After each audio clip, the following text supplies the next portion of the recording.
মানুষের তাকদীর 3 দফায় লেখা হয়। কয় দফায়?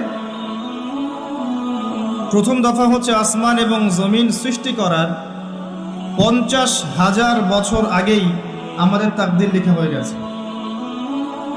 আসমান জমিন সৃষ্টি করার 50,000 বছর আগেই আপনার আমার তাকদীর লেখা হয়ে গেছে। এরপর মায়ের গর্ভে যখন সন্তানের রূহটা আসে, 4 মাস 10 দিন বয়স বাচ্চা, তখন আল্লাহর পক্ষ থেকে একজন ফেরেশতা আসেন, রূহ নিয়ে আসেন। রূহটা কি? রূহ মানে কি? সায়েন্সকে জিজ্ঞাসা করেন রূহ মানে কি, বলতে পারবে?